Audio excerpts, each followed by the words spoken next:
Okay, I'm going to call us back into committee. We are no longer in recess for the Thursday, February 13th committee meeting of State Government Finance and Policy. We are going to pick up where we left off. So Representative Roach, if you'd like to go back to the testifiers table. And before we get there, I just wanted to answer a couple of questions that have been filling my email before we came back, and some fairly interesting statements that we are trying to scuttle the bill, we're trying to slow the bill down, and I will tell you as both chair and our caucus whip and an author on this bill, I very much want to see something, I want to see this bill get a vote, and I want to see it get through the process, but because it is far more expansive than the Robbins bill earlier, we have to be deliberate in committee, and we have other stops to go. So with that in mind, I just wanted to make sure that we level set that for both Representative Roach and for others. So I wanted to get back to the testifiers, and I think where we left off is former Representative Mortensen here. Is he here? I'm not sure. I don't see him, so I believe the other person on the list was Mary Manders. Is Ms. Manders here? Very good. If you would, as you're making your way up, when you get there, introduce yourself to the committee, tell us who you represent and where you're from, and proceed with your testimony, and we'll go from there.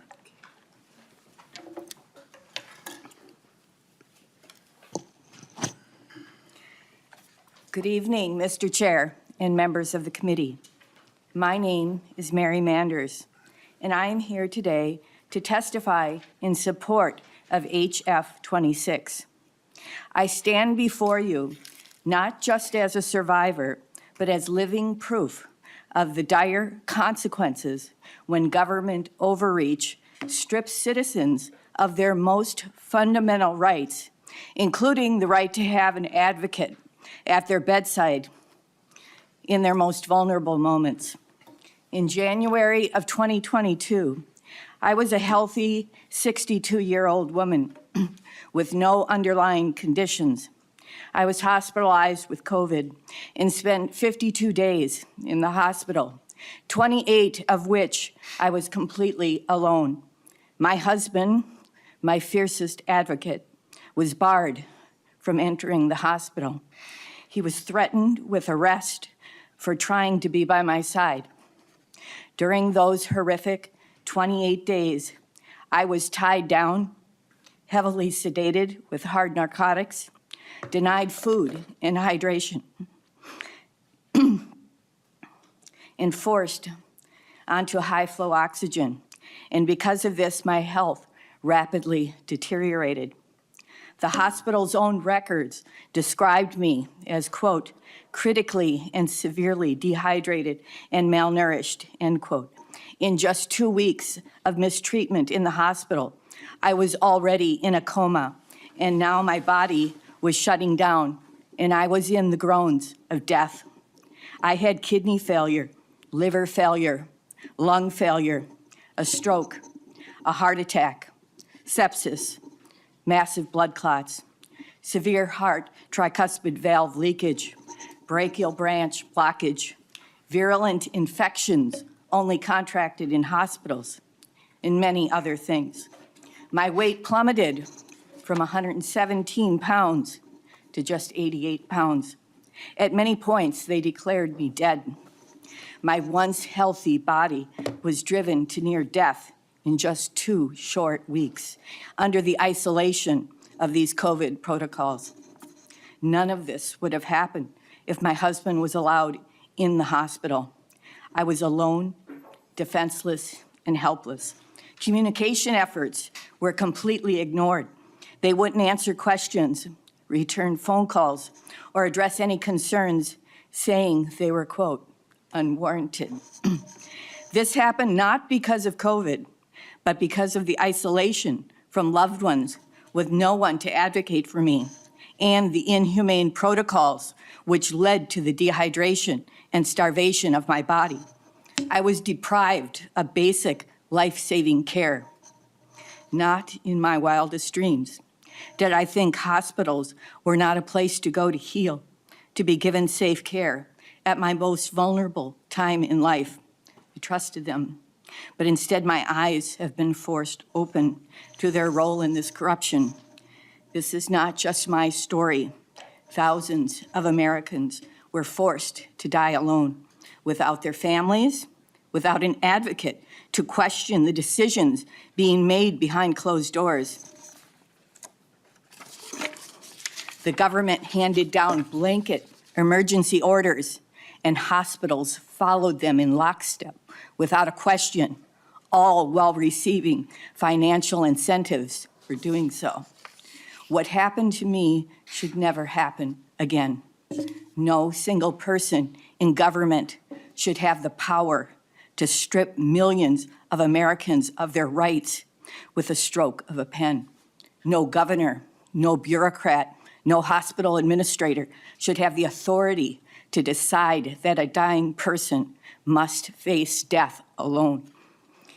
HF 26 is not just about correcting past injustices.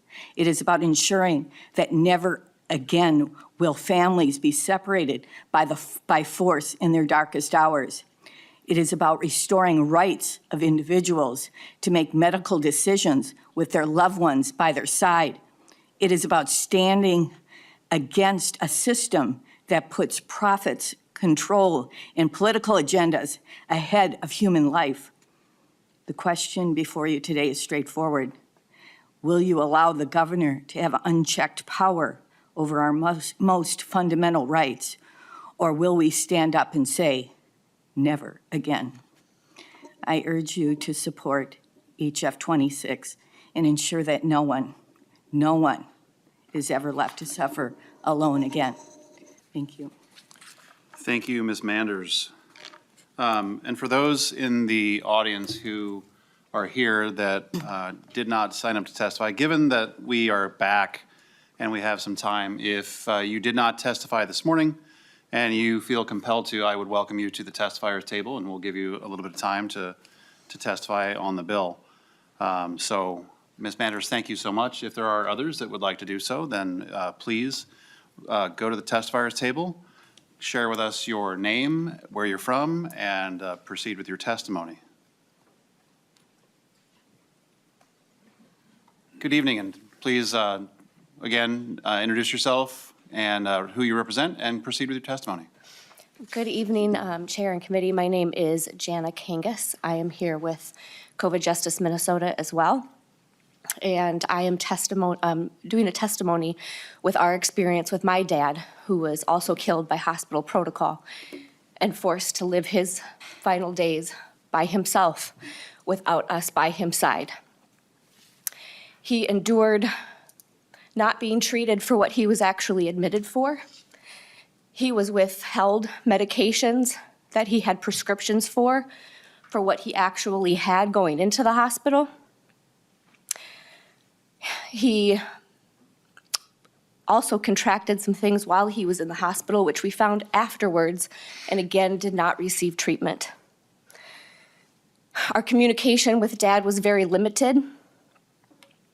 And again, just like Mary had shared, when trying to ask questions and trying to advocate, it became very difficult to do so.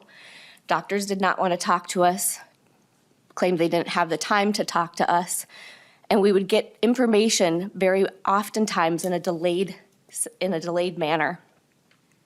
When information that is so critical to somebody's survival is being delivered in a delayed manner, there's nothing you can do to push things forward. And again, like I want to reiterate what Mary was saying, by having one person that has the power to keep families separated, we cannot have this happen again. My dad should be here today. There is no reason he should not be with us today.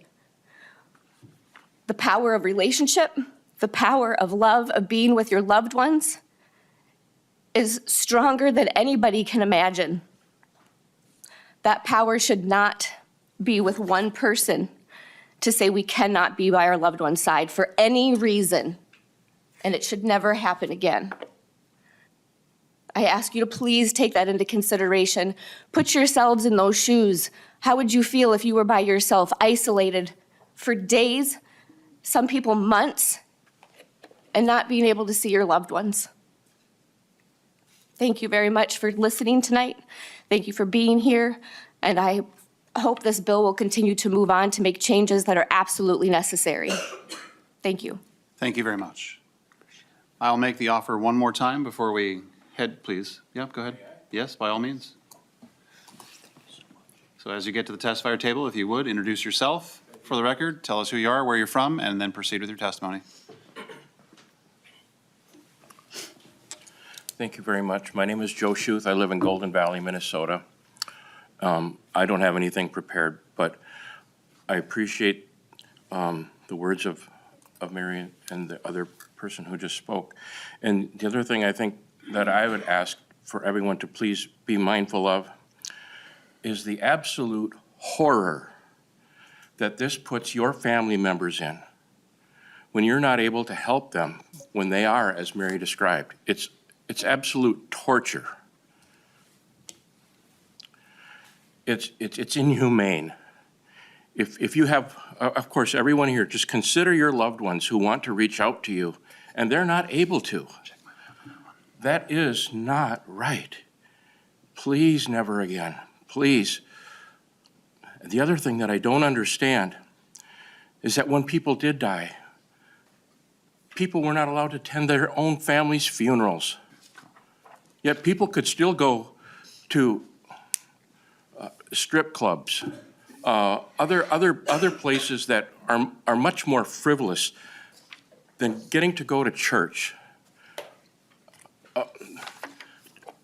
The number of churches, I don't know, but many of them were just plain shut down.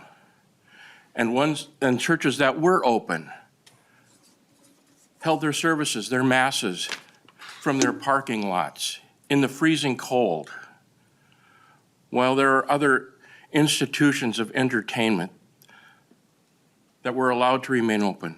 And I just find this unconscionable. So please keep these things in mind as you consider this bill too. For the love of your children and their futures, that they may not have to encounter what the Manders family has encountered, what these families encounter, and thousands, literally thousands, which have been covered up by the media. They have their own agendas, and not enough recognition is actually given to that. And I don't understand it, because there are a lot of good people that have the position right now that they do, that oppose this. But they don't fully appreciate, because it hasn't been investigated thoroughly, and it certainly needs to. Absolutely inhumane what happened. Thank you for letting me speak. Thank you very much for your testimony. Last call, anybody else? Okay, we will now move on to member questions. Wanted to have I didn't have a list when we left off, so everybody looks so excited. Okay, we'll start off with Representative Kraft. Thank you, Mr. Chair, and Representative Roach. It's nice to meet you today. I want to start off by acknowledging the pain that we heard in the previous testifiers. When you hear stories like that, you can't help but be moved. And so I thank you all for coming, for staying late tonight to share your stories and your perspective with us. I'm going to focus on one area because there's a concern I have. And Representative Roach, do you know about the disaster contingency account? Do you know what that is? Representative Roach. Thank you, Mr. Chair. Representative Kraft, go ahead and explain to me. Representative Kraft. Yeah. So the disaster contingency account is a fund that we in the legislature have put in place. And we passed something just in 2024. And it's funds that we put aside to make sure that if there is a disaster and it's needed to be used, maybe a natural disaster or something where the governor or the executive branch needs to access money rapidly, that they can do that without us having to get called back into session and allocate money, because we are not that fast. Okay? So my concern is that we did this, and by the way, in last year, I believe Representative Anderson was the co-author on the bill with Representative Pulowski that made sure we had topped off that funding. And that passed in our legislature, in our House, 128-0. So we clearly, in a bipartisan way, have said we want to make sure that our executive branch can react rapidly to disasters. And I'm just really concerned that that what you're doing in this is doing the exact opposite of what we have said is just critical to make sure that we're not in the critical path when action is required that can be life-saving. Now, I understand the situation and the concerns you have of what happened in COVID, but the way this is written, I think it would put us in the critical path of providing important life-saving services when it's needed, when the executive branch needs to act like that, when we're not in session. Your thoughts? Representative Roach. Again, as I stated earlier, my thoughts are that we should not allow the planning and the control over the state with one person. So I want that authority, and this bill provides that authority to the body. Representative Kraft.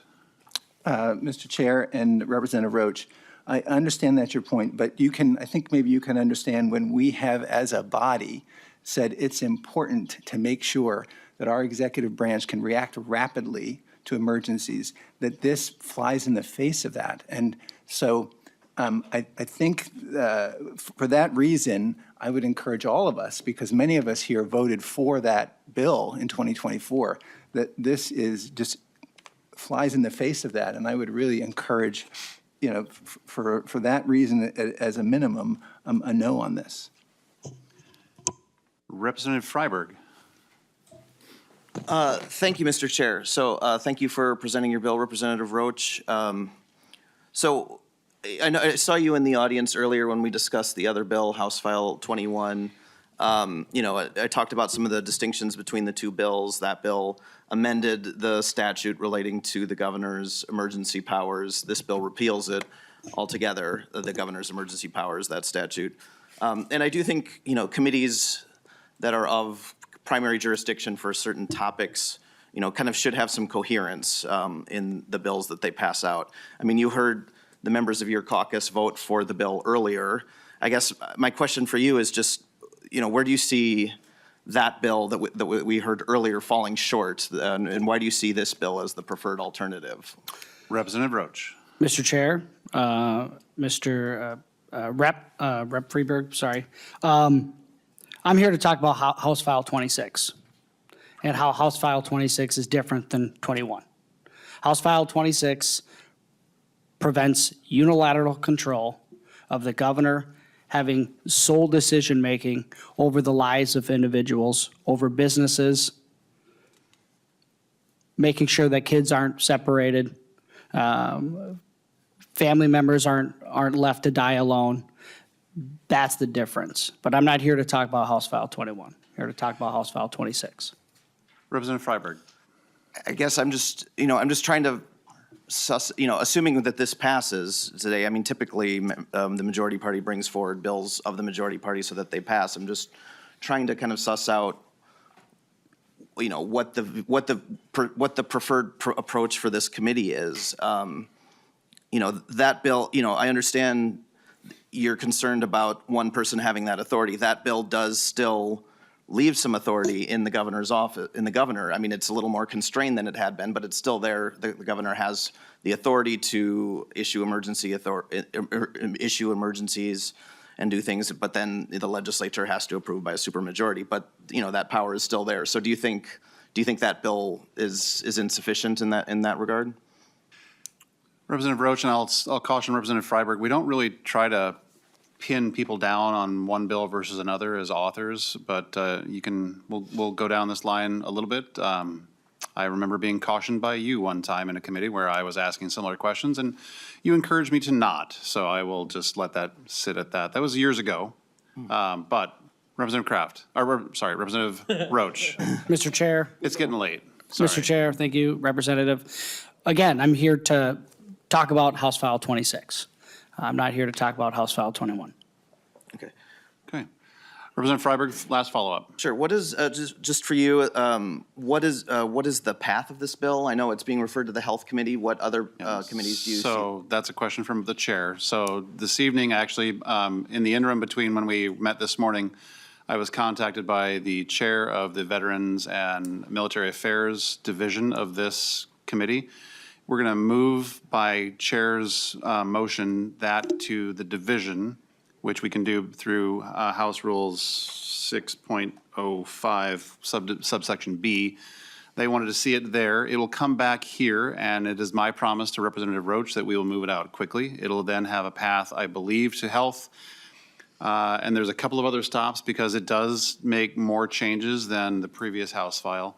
So always, and you've known me a long time, Representative Freiberg, you know that I want to make sure that things that need to be in certain committees' jurisdiction get there. So it'll go down to the division, it'll come back up, we'll move it out, and then it'll go to health. I believe it'll go to, I think it may have judiciary in there because it's changing some things. And then it's going to ag because I think it has some changes to some of those aspects as well. So it will have sufficient committee stops, but it is the GOP. It is our commitment to Representative Roach that we will have this to the General Register as quickly as possible. Representative Freiberg. Thank you. So, I mean, I asked this about the bill earlier. I mean, since it deals with emergency powers, it seems like that is kind of a core field in the area of government operations. But then on top of that, this bill, unlike the previous one also, if you look to page 8.21, deals with local emergencies and talks about mayors and county board chairs. So it's got some local government jurisdiction as well. Do you anticipate this bill going to the Elections, Finance, and Government Operations Committee? Once again, Representative Freiberg, we'll have a more comprehensive list once each chair has a chance. Chair Quam was here earlier. He's with us online. I don't remember him telling me that he needed to see this, but if he does, he will certainly let us know. Much like you, when you've been chair in the past, you have called things into committee after you've had a chance to look at things. So we will now move on to Representative Koznick. Thank you, Mr. Chair. Thank you to the author for bringing this, but thank you for hearing this in the past. We haven't been able to discuss this as much. And I appreciate the testimony of those earlier today, and especially those that stuck around this evening to offer the testimony. It is important. It is almost a little kind of traumatizing to relive those experiences, especially those of us that were in the legislature, and hearing similar stories from our constituents, whether it's a loved one that was sick in a hospital, an aging parent or grandparent of a constituent, the businesses. Earlier, there was a business that was in my district, and she was fighting for her freedoms and rights and ability to provide for herself that was taken away from her. And it was quite a big deal in our community. A little bit divisive, but I'm glad that she was here to tell her story and share it with us today. But earlier it was talked about that the legislature is in control and we can override the governor and do that. But I will tell you from being in the legislature at that time, it was probably one of the harder times to be a legislator because we also were subject to some of these things. We were doing Zooms, 6 hours a day or longer in different meetings and trying to manage this in that regard that I think looking back, we think we could have done better. But it was handed out here by the committee that over 20 times the legislature met. We offered amendments we offered motions to end, trying to remember exactly how we did it. One second, Representative Connors. Members, in your certainly. packet, it was placed there by committee staff. It is in your packet. There is a. There's new information. There is. It was meant to be, it was actually on the committee webpage earlier. Staff had forgotten to print it. It is from the Journal of the House. It is the votes on the dates of the various special sessions. And in there, you can see the different dates and times and the votes. So that's in your packet. And for those that are in the public, it most certainly is. Our staff had put it in there. So, yep, some of you have it. There you go. There you go. There it is, just like we said. So that is in your packets. It's also in the back for members of the public, but Representative Koznick, I don't want to steal your thunder, but I wanted to put that into the packet just so that people recognized exactly what that is. Go ahead. Well, thank you, and no, I don't think you did steal. It's nothing to be proud of to list this, but it is important and illustrative that the legislature, in the minority in that case, attempted to end the emergency powers over 20 times, starting, that was back in April 14th of 20, in the 91st session. 2 weeks later, we tried to end the emergency powers again. And then during the special sessions that we met monthly, January 12th, July 14th, August 12th, September 11th, October 12th, November 12th, December 14th, and then finally, the next legislative session started, the 92nd legislative session in January again. And it continued on, and we at every turn that we could, the minority was trying to end those emergency powers because we understood from our constituents the challenges that they were facing, the inconsistencies in the data that was being reported to use to justify taking away people's rights. And I appreciate the bill. I show you these 20 times that the legislature tried to enact our legislative power, that separation of powers that is critical to a good democracy to tell the executive branch, we're hearing from our constituents and they don't like the way that this is going.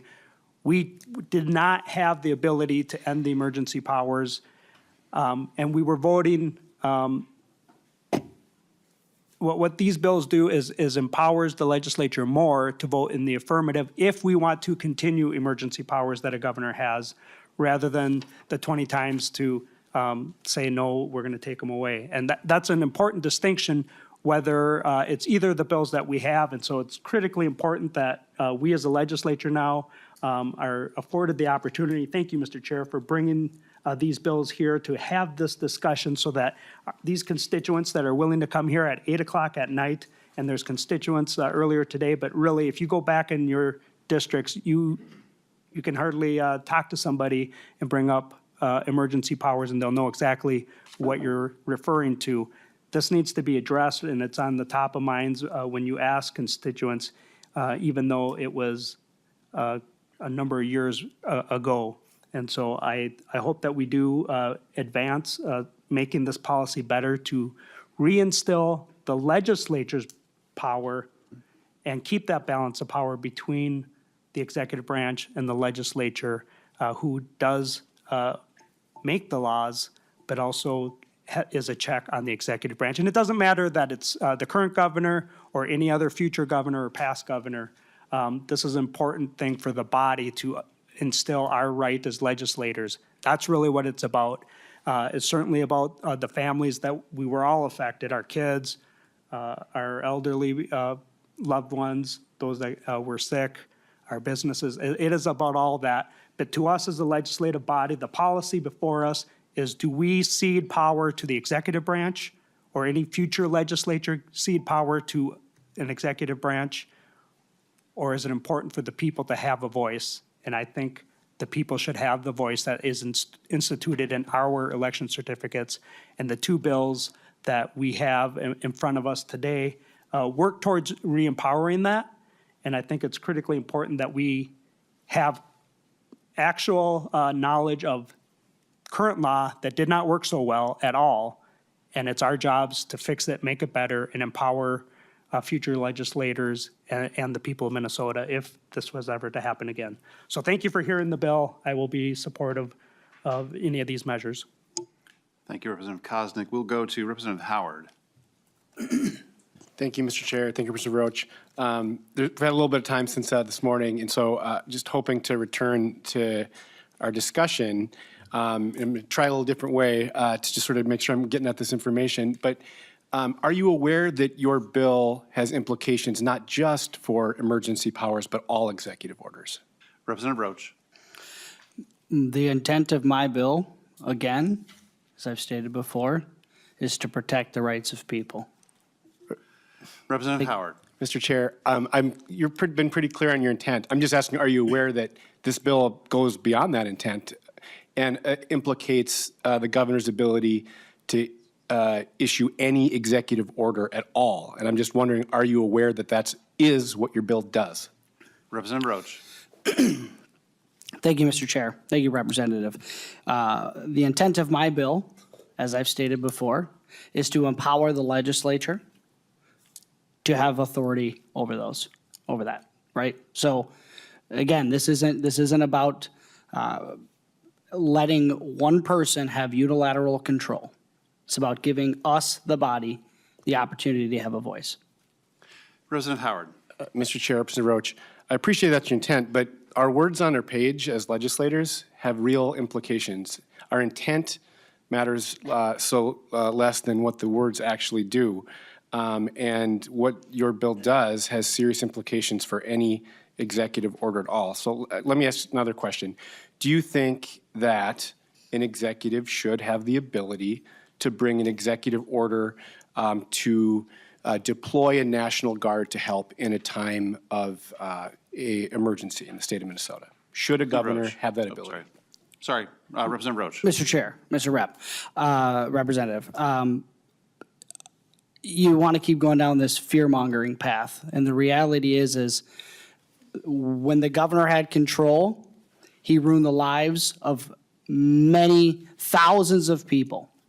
Again, he single-handedly made decisions that negatively affected the lives of thousands of people. And this bill prevents that from happening, having one person have sole ability to do that. Representative Howard. Mr. Chair, Representative Roach, I can see you're getting a little bothered, but I understand that point of view, but your bill does more than that. And that's why I'm just trying to understand if that's intentional. And I'm kind of throwing you a lifeline here. There's opportunities to make changes, and I'm just not sure you're aware. Should an executive, and it's a pretty simple question, have the ability to deploy our National Guard to, say, help stranded motorists during a terrible winter snowstorm? We live in Minnesota. Should that be something that our National Guard be allowed to do to help the citizens of Minnesota? Representative Roach. Thank you, Mr. Chair. Thank you, Representative. This bill is intended to make sure that the governor doesn't have control over the lives of individuals. Period. Doesn't have control over over businesses. It gives the authority back to the people and gives us an opportunity to have a voice. Representative Howard. I guess I'll cease for now, but members of the committee, please understand that the words of this bill has far-reaching implications for us as a state to respond to the needs of our constituents. Could be dire, life-altering powers here just based on how this bill is drafted. And it might be just because it was drafted without, thinking all that through. I mean, that's just why we have this process, why we're in it here to committee. But it's really important that we understand the impact of these bills. One other question, or a specific part of the bill that I think is important for the committee to understand. This bill eliminates all criminal penalties for this entire chapter of law regarding emergency powers. And I'm curious if you've contemplated the breadth of that beyond simply the issue you're trying to address related to the COVID pandemic. Have you considered other ways that fully exempting any criminal penalties from this entire section of law could have other implications beyond just the issue you're trying to address here? Representative Roach. Thank you, Mr. Chair. Thank you, Representative. With the implications that this has is it protects individuals. It protects their rights. It allows family members to be able to be with their loved ones when they're dying. It allows people to go to their church. It allows businesses to continue to operate. That's what this bill does. Representative Howard. Mr. Chair, Mr. Roach, I'm really not trying to, I'm just trying to get some clear answers. I understand your intent. Have you considered, for example, let's say that there has been a terror attack in the state of Minnesota and the governor has issued an executive order for that. I guess let me stop there. Is that a reason? If there's been a terroristic attack in the state of Minnesota, should the governor have the ability to use executive powers? Representative Roach. Thank you, Mr. Chair. Thank you, Representative. Do you think it's okay for an individual to strip loved ones from each other? Is that what you're saying? Is it's okay for an individual as a governor to shut down businesses, to keep grandma from their grandkids, to take kids out of school, to force mask them? Is that what you're implying? Representative Roach, that wasn't the question. Maybe if Representative Howard could restate the question for Yeah, you. so my question is, if there's a terror attack in the state of Minnesota, should the governor of our state be able to exercise executive powers? Representative Roach. Again, this bill gives the power back to the legislatures and doesn't let an individual have unilateral decision-making, period. Representative Howard. Mr. Chair, I mean, this is a pretty basic question. We're just wondering if there's a terror attack, if the governor, for some reason you don't want to answer the question, that's fine. But I'll just say again for the committee, there's far sweeping implications based on this language, taken apart from what you think about how the COVID pandemic was handled. Reasonable people can have disagreements, but there's far-reaching implications. And so I'm curious if you've considered, let's say we do have a terror attack and the governor issues some executive orders and there's a curfew and you have people, there's civil unrest and people are in the streets. Should those folks face any criminal penalties at all? Representative Roach. Thank you, Mr. Chair. Thank you, Representative. We can continue to go down the merry-go-round of the same line of questioning, but the reality is the same thing's going to come out. This bill unilaterally prevents one individual from having sole decision-making over the body, over the state, okay? It gives the power back to the people and allows the legislature to have a voice. All right, Mr. Chair. Representative Howard. I'll finish here, but members, I would hope members in both parties would listen to these pretty basic, simple questions and the fact that we're not getting any answers at all and would weigh that in our decision about whether to move forward such a serious piece of legislation. So I would definitely encourage that we, I'm not sure with your motion if there's going to be a vote, but this bill needs a lot of work. Next on the list, we have Representative Bonner. Thank you. I have a number of questions and some comments. First, I'll start with a brief comment. I just want to say that I think when we first started talking about the pandemic, what came out is a lot of conversation about a once-in-a-100-year event. The last time this happened was at the beginning of the century. And I think everyone in this room unilaterally agrees that there is no one here in this room that hopes that we will have another. And I think the trials and tribulations, the struggles for families were all very real. The struggle for businesses were real. Lives, livelihoods, all on the hand. You know, you said that this impacted thousands. It also saved thousands. And I just want to be clear that two things can be true at the same time. That said, I'm curious, you know, this portion of the law is entitled the emergency powers. It's pretty bold. There is no mistaken clarity. They are to be used in the event of an emergency. And the statute very clearly delineates a number of cases which would constitute an emergency. So they're not saying the governor has unilateral power. They're saying, in the event of an emergency, and it specifically lists what qualifies as an emergency. And I have to ask you, one of the things that's on this list is the event of a cyber attack. And I'm going to be very upfront with you, that bill, and the reason that that is on this list is because of myself and Chair Nash. And I'm just curious, do you have any idea what a cyber attack looks like Okay. on government infrastructure, or what the timeline looks like for that? Representative That was a Roach. question. Oh, sorry. And my apologies. I was looking at something else and suddenly I heard my name and I was like, oh, I did something wrong. No, Turns you- out I didn't, but. No, Mr. Chair, you did okay. not. Actually, you did something right. We should write that down. Let's write that down. Ash did something good. Yes. Would you like to restate the question? Yeah, the question is, are you familiar with what a cyber attack looks like, what the timeline for a cyber attack is, what the implications of a cyber attack are? Representative Roach. Thank you, Chair and Representative. Again, this gives us the ability to convene. It will allow us as legislatures to come together. And as long as we're not, dueling over a power sharing agreement, I'm sure we could probably get here pretty quickly. Mr. Chair.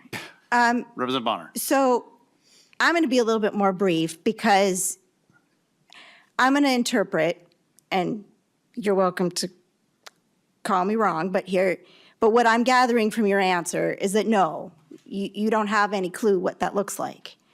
Representative Bonner, let's be a little more careful in our choice of words. And I'm not trying to be, Let's be careful with our choice of words. I'm sorry. What I'm trying to say here is, and I'm just going to give you an example of what happened in the city of Atlanta. So the city of Atlanta fell prey to a cyber attack. And in that time frame, critical services shut down. Things like police operations, where they needed the ability to get access to critical databases and critical information to help people around the city who were in desperate need of assistance, who were calling 911, who were in all sorts of situations. The courts shut down. Bill payments shut down. We're all legislators. We all understand that if people aren't paying their bills, that means we have no revenue coming in, but we still have to pay our bills to all those firefighters and the police officers and the folks building the road. We have none of that. It costs millions of dollars in damage to not only try to get out of this situation in which minutes and hours are critical. Basically, this attack also attacked the private data of private citizens. So every person in this room, if our state infrastructure were to be attacked, would be vulnerable.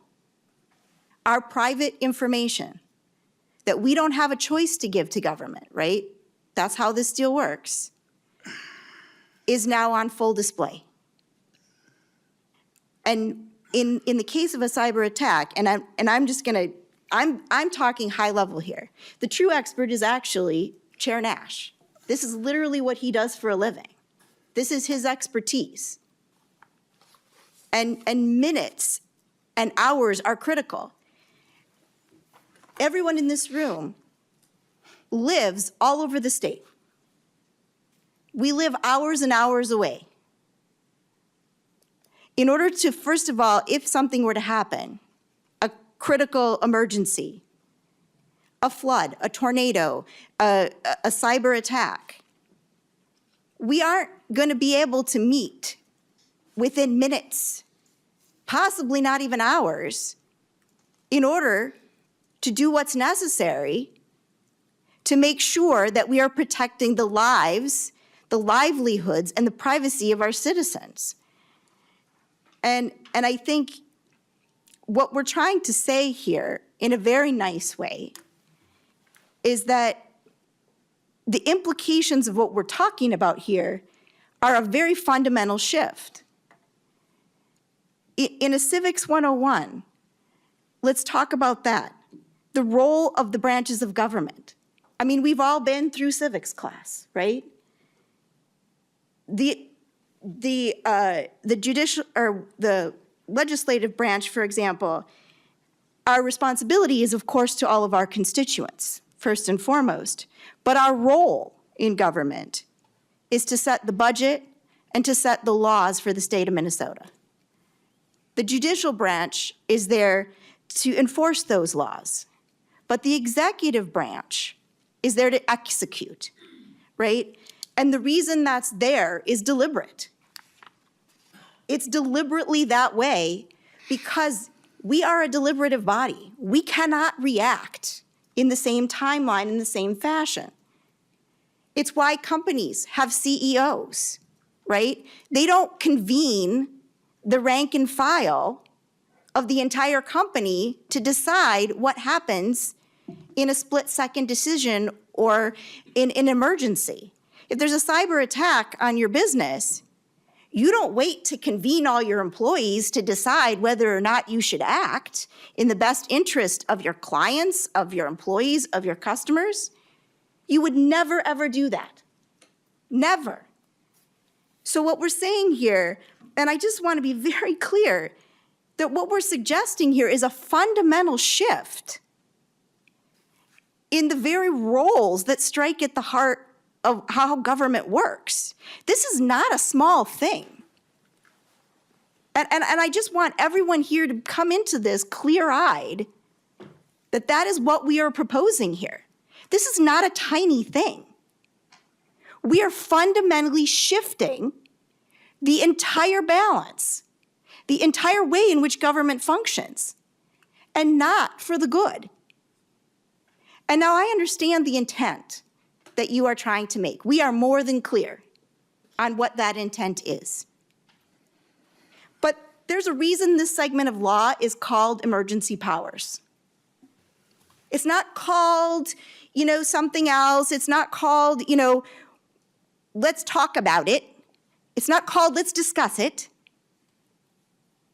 That's what we do in the legislature. This is about emergency powers. There's a very specific reason it's called this. And I just want to say that as a legislator, I've heard a lot of this, we're not being responsible to our constituents. But I have to be upfront with you. If a flood happens in Maple Grove, and there are people who are, or a tornado or something, and people are under collapsed houses, and minutes and hours could mean the difference between emergency responders and National Guard getting out to dig through the rubble to save my constituents.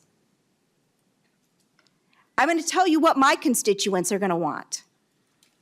They're going to want somebody to call out the National Guard. They're going to want emergency responders on the ground. They are not going to want to wait for all of us to get our act together and to make it in to the building so that we can have a 7-hour discussion on whether or not we should call emergency aid. That's not practical. That's not reasonable.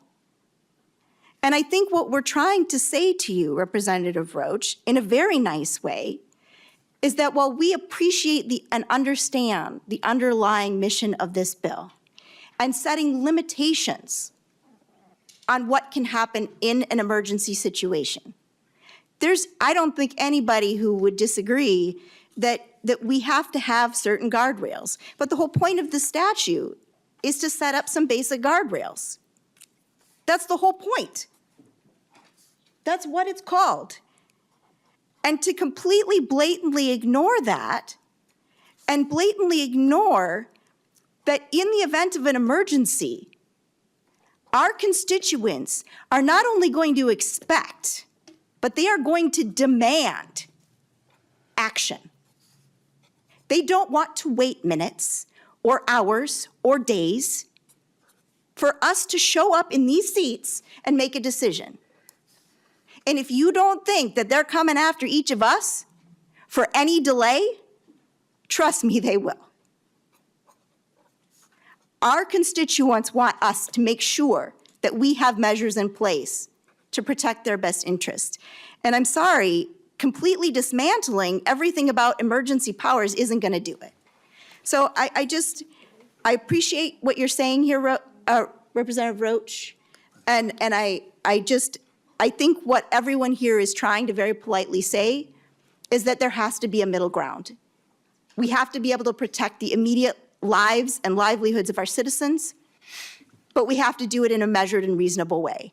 And the approach that we're taking here is not reasonable, and it has implications that go far beyond the contents of this bill.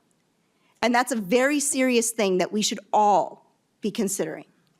Thank you for your time. Okay, next we have Lead Cleavorn. Thank you, Chair Nash, and thank you, Representative Roach. I'd like to ask you to pull out your bill and go to line 5.5, please. Now, as everybody turns to the 5.5, turn in your hymnals.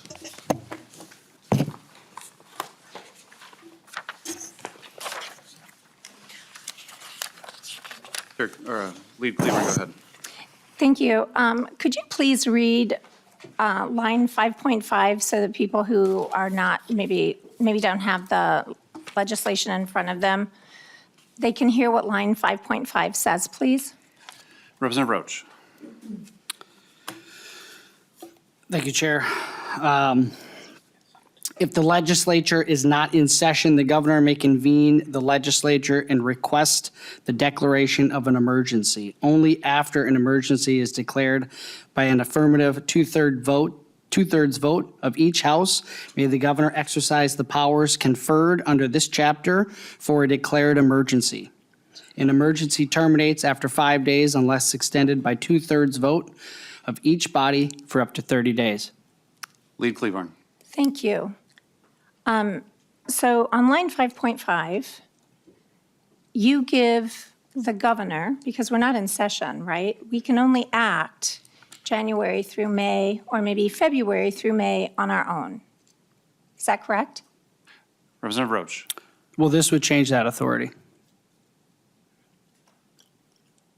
Lead Cleavorn. Thank you. Where does it give us the right to bring us back into session? Representative Roach.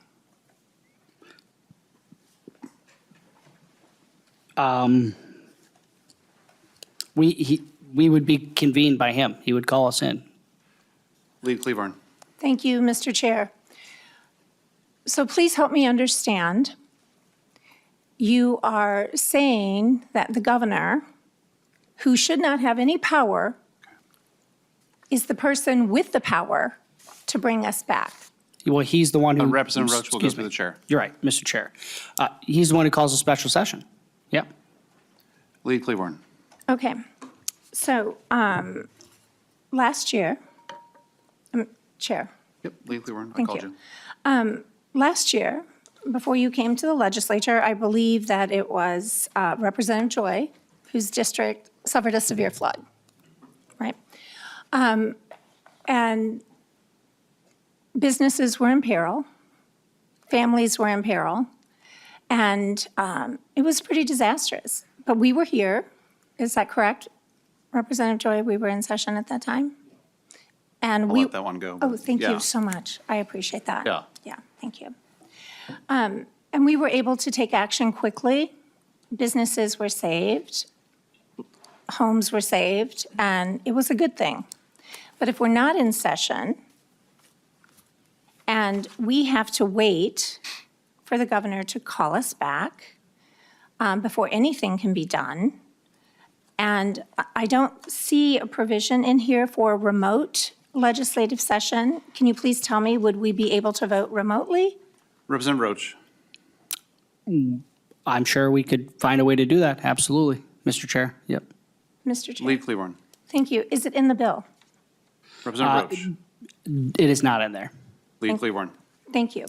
Okay, now I would like to move your attention then to lines 5.10 to 5.12.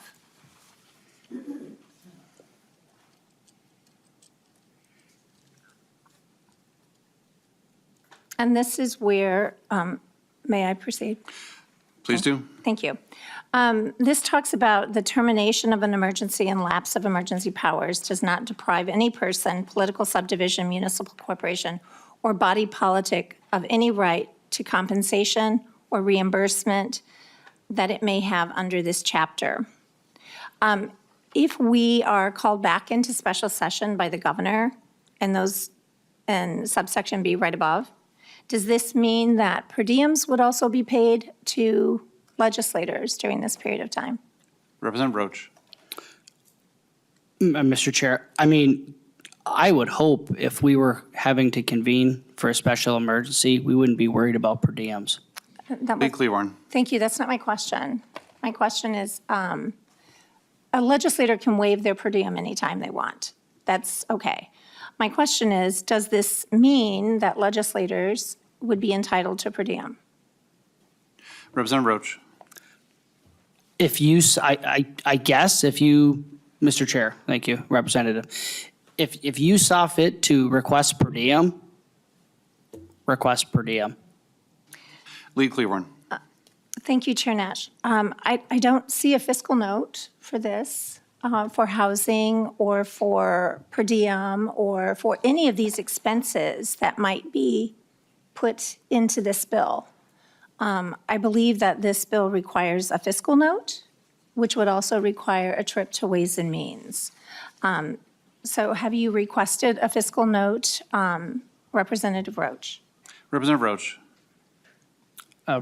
Chair, Representative, no. Okay.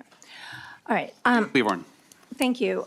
So you said earlier, Representative, that you did not believe that any one person should have the power to act alone, that people should have the power. Is that correct?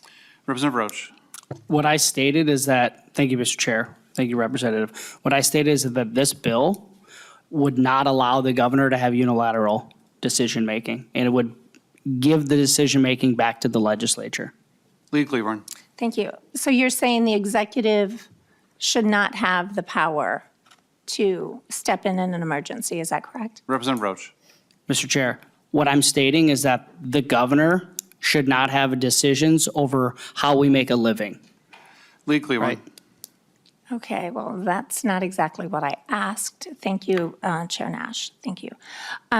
My question to you is, in the executive branch, it has been long the history of this nation that in a time of emergency, the executive branch has the duty and the responsibility to step in and to protect its citizens.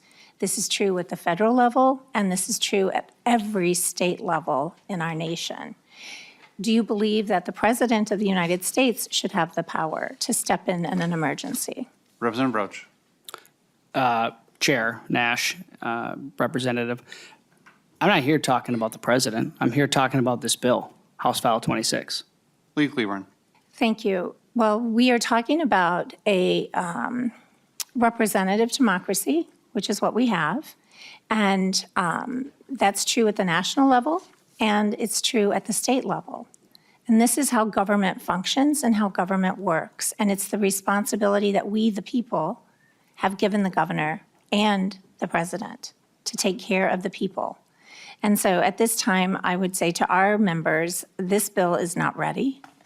I'm afraid that it is my opinion that this bill contains many provisions that you maybe could have some help with to make it better. And I would encourage all of the members of this body to think about this as it moves forward in the process. To Representative Howard's point, but I do not believe that this bill is ready, and I'm not sure that you truly understand exactly what this bill does, and I apologize. I realize I just said something that was somebody else was admonished for earlier. Thank you very much. Thank you. Representative Roach, conclusion, or do we have any? Lead Cleavorn. Thank you. I forgot. Because it doesn't have a fiscal note, I'm wondering if you'd be willing to lay it over until it has a fiscal note? Lead Cleavorn, as I had stated when we started off, we are going to, through a chair's memo, because I am the Right, chair yep. of State Government Finance, Yep, of you have which that authority. vets is a division. We are going to send it down to vets tonight because the chair had asked to see it. Okay. Perhaps in that time, we can figure out if it needs a fiscal note, and we can go from there.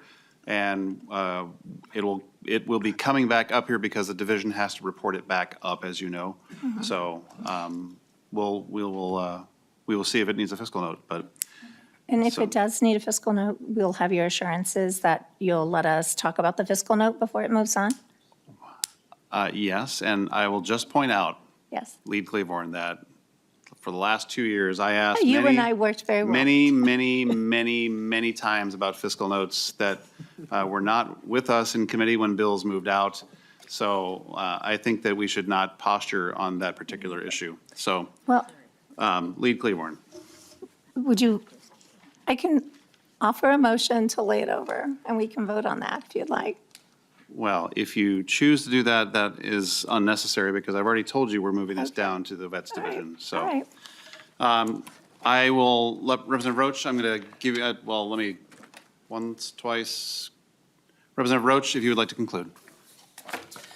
Yeah, in closing, Mr. Chair, committee, appreciate you guys for hearing this out. You know, as we heard from the testifiers, and many of us know other stories, this had a huge impact of many of people's lives, over 6 million people in Minnesota that were negatively affected by the shutdowns and lockdowns that one individual had over this state. It played a heavy burden on a lot of people and still does to this day. We have kids with mental health issues that are continuing to struggle. Education's down. Businesses have been shut down, never reopened. We have had people thrown in jail, all because of the powers of one individual. And so I look forward to having this bill get pushed along and make sure that something like that never happens again. So members, I'll take a brief moment for Chair's prerogative. I'm going to pick up a little bit on what Representative Kosnick shared as somebody who was here, and I think several of you were here along with us. We tried a lot to make sure that the emergency powers were ended. And again, in your packet, there is a list of the 20 times that we tried. That is from the Journal of the House. Usually when somebody submits. Oh, well, it was me, so it's me. We all have stories. And I shared a little bit of a story. Again, my best friend in the world was admitted to the hospital, almost died. And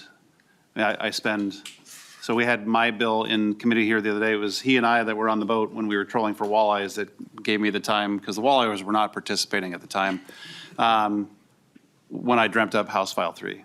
So this is a guy who I spend a lot of my life with. We do small group together. Our wives are super close. They spend an amazing amount of time together. And my buddy Bill was in the hospital, and he was sending texts out to us to say goodbye. That's hard. We each have those stories. And let's not forget what the gist of this bill is. And Representative Roach and I have spoken, and I think that somewhere in an amalgam of a lot of different bills, there's a need to fix some of these emergency powers. And there's parts of this, I'm an author on this bill because I wanted to show Representative Roach that I'm trying to affect some change. And I believe I'm an author on Representative Robbins as well. I believe there is a need for some change. And I'll quote Representative Howard that reasonable people can disagree on specifics, but I think all of us have to say that there were times that we each saw some things that were in desperate need of change.